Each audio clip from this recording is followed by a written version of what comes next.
1939 سے لے کے 2 ستمبر 1945 تک 6 سال یہ دوسری وشو یدھ چلا.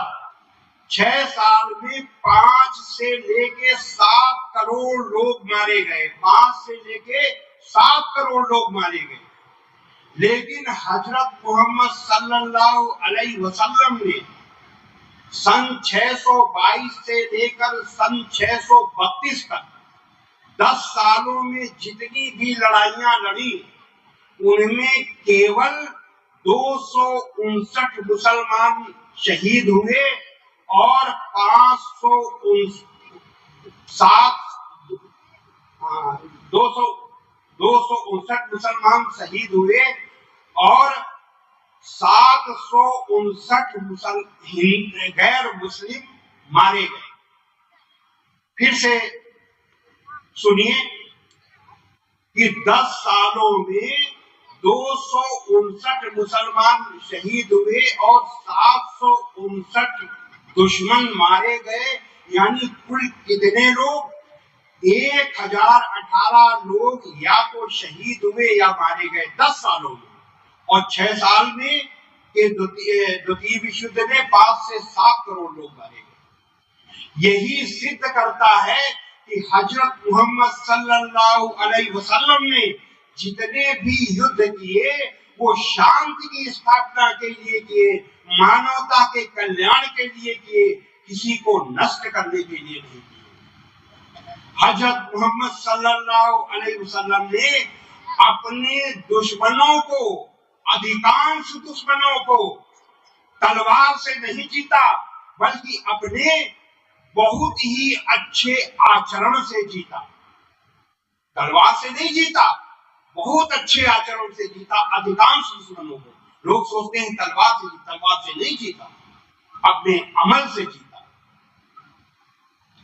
تو یہ ابھی ہم دیا بتا رہے تھے, تو دیا میں ہم نے بتایا. اب حدیث قرآن سے بتایا, اب حدیث سے بتائیں گے. بخاری شریف کی حدیث نمبر 6013 میں ہے 6013. جو لوگوں پر دیا نہیں کرتا اللہ بھی اس پر دیا نہیں کرتا. یہ حضرت محمد صلی اللہ علیہ وسلم کا قسم ہے. دیا کے بعد چوتھی اچھائی نرمی, نمرتا. اب نمرتا کے لیے قرآن میں کیا ہے؟ سورہ 25 آیت نمبر 63 میں ہے, اللہ کے بندے وہی ہیں جو دھرتی پر نرمی سے چلتے ہیں اور جب جاہل لوگ ان سے جاہلانہ بات چیت کرے تو کہہ دیتے ہیں تم کو سلام. ایسے لوگوں سے دور ہو جاتے ہیں سلام کر کے. ایسے لوگ اللہ کے بندے ہیں, اچھے لوگ. بخاری شریف کی حدیث نمبر 6024 میں حضرت عائشہ بتاتی ہیں کہ ایک بار میں اللہ کے رسول صلی اللہ علیہ وسلم کے ساتھ بیٹھی تھی. کچھ یہودی آئے اور آپ سے کہنے لگے السلام علیکم, تم کو موت آ جائے. یہ سن کر مجھے غصہ آ گیا. میں نے جواب دیا تم کو موت آ جائے اور تم پر لعنت ہو. اس پر پاس بیٹھے اللہ کے رسول صلی اللہ علیہ وسلم نے کہا اے عائشہ جانے دو, ایسا نہ کہو, اللہ ہر کام میں نرمی پسند کرتا ہے. ایسے تھے حضرت محمد صلی اللہ علیہ وسلم. اب 5ویں اچھائی بھلائی. قرآن کے سورہ 28 آیت نمبر 77 میں ہے, دنیا میں سے اپنا حصہ نہ بھول اور بھلائی کر جیسا کہ اللہ نے تیرے ساتھ بھلائی کی ہے, اور دھرتی میں ظلم اور فساد نہ چاہو کہ اللہ ظلم اور فساد کرنے والوں کو ناپسند کرتا ہے. بخاری شریف کی حدیث نمبر 6236 میں اللہ کے رسول صلی اللہ علیہ وسلم نے کہا، اللہ کے رسول صلی اللہ علیہ وسلم سے ایک انبیائی نے پوچھا کہ اے اللہ کے رسول، اسلام میں کون سا عمل سب سے اچھا ہے؟ آپ نے کہا، بھوکے کو کھلانا اور پلانا، جان پہچان اور غیر جان پہچان دونوں کو سلام کرنا۔ اب یہاں بہت سے لوگ کہتے ہیں کہ مسلمان بھائی غیر مسلمان کو انسان نہیں سمجھتے۔ حضرت محمد صلی اللہ علیہ وسلم کا کیا کتھن ہے کہ جان پہچان اور غیر جان پہچان دونوں کو سلام کرو۔ جس کو ہم جانتے نہیں، جب ہم جانتے ہی نہیں تو کیا پتا کہ وہ ہندو ہے یا مسلمان ہے، مسلمان ہے یا غیر مسلمان ہے۔ لیکن نہیں، اگر بڑا ہے آپ سے تو وہ چاہے جان پہچان کا ہو یا غیر جان پہچان کا ہو، دونوں کو سلام کرو۔ یہ حضرت محمد صلی اللہ علیہ وسلم کا کتھن ہے، بخاری شریف کی حدیث نمبر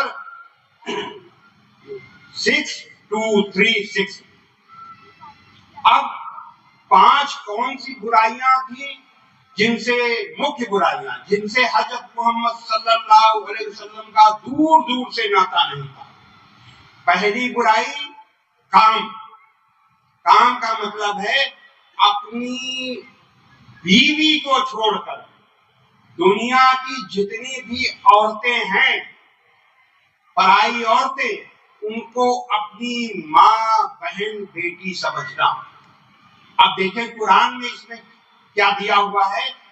قرآن کی سورہ 24 آیت نمبر 30 میں ہے، اے نبی، مومن مردوں سے کہہ دو کہ وہ پرائی عورتوں کو دیکھ کر اپنی نگاہیں نیچی کر لیا کریں اور اپنی شرمگاہوں کی حفاظت کریں، یعنی مریادہ دیں۔ دنیا کے لوگ کیا چاہتے ہیں کہ عورت ہم کو دیکھے اور نگاہیں نیچی کر لے، لیکن اسلام کیا کہتا ہے کہ اگر مرد، اسلام حکم دیتا ہے، آدیش دیتا ہے کہ اگر مرد پرائی عورت کو دیکھے تو اپنی نگاہیں نیچی کر لے، اور عورت اگر پرائے مرد کو دیکھے تو اپنی نگاہیں نیچی کر لے۔ دونوں کے لیے برابر آدیش ہے، کیول عورت کے لیے نہیں۔ بخاری شریف کی حدیث نمبر 6029 میں ہے، 6029، تم میں سے سب سے اچھا انسان وہ ہے جس کا چرتر سب سے اچھا ہو، جس کا کریکٹر سب سے اچھا ہو۔ اور بخاری شریف کی حدیث نمبر 6071 6071 میں ہے، جہنمی یعنی نرک میں جانے والا وہ ہے جو چرترہین ہے، یعنی جو کریکٹر لیس ہے۔ یہ کام، یہ برائی سب سے بڑی ہے۔ کروھ، غصہ، اس کو سب سے بڑی برائیوں کی شریحی میں رکھا گیا، اس سے دور ہی رہنا چاہیے۔ غصہ پاپ کی جڑ ہے، اس کو روکنا سب سے مشکل کام ہے، لیکن اسلام نے غصے کو روکنے کا سب سے اچھا طریقہ بتایا ہے۔ وہ طریقہ کیا ہے؟ معافی۔ اگر غصہ آ جائے تو معاف کر دو، اگر آپ معاف کر دو گے تو غصہ ختم تو لڑائی جھگڑے کی جڑ ختم۔ حضرت محمد صلی اللہ علیہ وسلم نے اپنے پورے جیون میں کبھی بھی کسی سے غصہ نہیں کیا اور نہ ہی ادھکانش لوگوں سے بدلہ لیا۔ آپ کے خلاف جتنی بھی لڑائیاں آپ کے دشمنوں نے لڑی، ان سبھی لڑائیوں کے کمانڈر، سیناپتی ابو سفیان ہوا کرتے تھے۔ 23 مارچ سن 625 میں احد کی لڑائی ہوئی۔ اس احد کی لڑائی کے سیناپتی کمانڈر ابو سفیان ہی تھے، جس میں آپ حضرت محمد صلی اللہ علیہ وسلم شہید ہوتے ہوتے بچے، آپ کے بہت سے انویائی شہید ہوئے، اور اس لڑائی کے کمانڈر سیناپتی یہی ابو سفیان تھے۔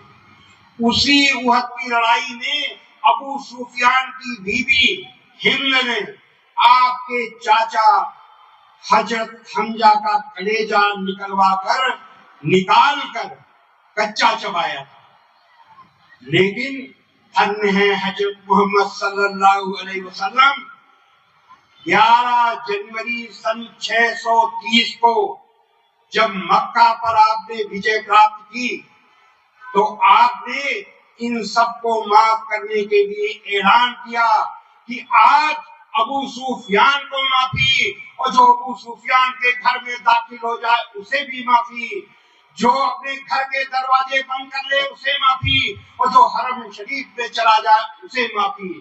پھر بچا کون؟ یعنی کسی نہ کسی بہانے سب کو معافی، معافی، معافی اور معافی۔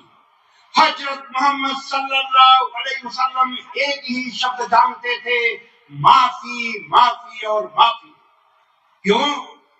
کیونکہ اللہ کا حکم تھا قرآن کے سورہ 7 آیت نمبر 199 میں، اے نبی معافی کا طریقہ اپناؤ اور بھلائی کا حکم دیتے رہو اور اگیانیوں سے کنارہ کرو۔ حضرت محمد صلی اللہ علیہ وسلم کو جب غصہ آتا تھا تو آپ کوئی بھی غصہ دلاتا تھا تو آپ کہتے کیا تھے؟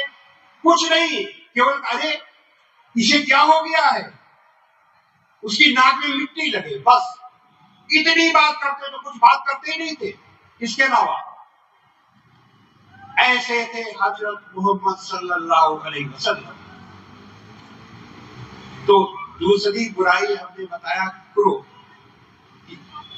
تیسری برائی ہے گھمنڈ، مد یعنی گھمنڈ۔ اب اس کے لیے اللہ نے کیا آدیش دیا ہے؟ قرآن کے سورہ 17 آیت نمبر 37 میں ہے، دھرتی پر اکڑ کر اور تن کر مت چل کہ تو دھرتی کو پھاڑ تو نہیں ڈالے گا اور نہ لمبا ہو کر پہاڑوں کی چوٹی تک پہنچ جائے گا۔ یہ طنز ہے گھمنڈ کرنے والوں پر اللہ کا۔ اور بخاری شریف کی حدیث نمبر 6071 میں ہے، 6071 میں، جہنمی ہوا ہے جو اکڑ، چرترہین، گھمنڈی اور اکڑ چال چلتا ہے، وہ جہنم میں جانے والا ہے، وہ نرک میں جانے والا ہے۔ قرآن کی سورہ نمبر 6 آیت نمبر 36 میں ہے، اے اللہ ایسے ویکتی کو پسند نہیں کرتا جو اتراتا اور ڈیگے ہانکتا ہو۔ سورہ نمبر 16 آیت نمبر 23 میں ہے، اللہ ایسے لوگوں کو پسند نہیں کرتا جو اپنے آپ کو مہان سمجھتے ہیں۔ حضرت محمد صلی اللہ علیہ وسلم نے اپنے آپ کو کبھی بھی مہان نہیں سمجھا، جبکہ وہ دنیا کے سب سے مہان سنچارک تھے، سب سے مہان سیناپتی تھے، سب سے مہان راجنیتا تھے، سب سے مہان سنت تھے۔ اس کے بعد بھی آپ نے اپنے آپ کو کبھی بھی مہان نہیں سمجھا۔ کام، کرودھ، مد، لوبھ، حضرت محمد صلی اللہ علیہ وسلم نے کبھی بھی کسی بھی چیز کا لوبھ نہیں کیا۔ آپ چاہتے تو سونے کے محل میں رہتے، لیکن آپ سادھارن جیون جیتے، سادھارن مکان میں رہتے، سادھارن بھوجن کرتے، آدھا پیٹ بھوجن کرتے اور کھجور کی چٹائی پر سوتے۔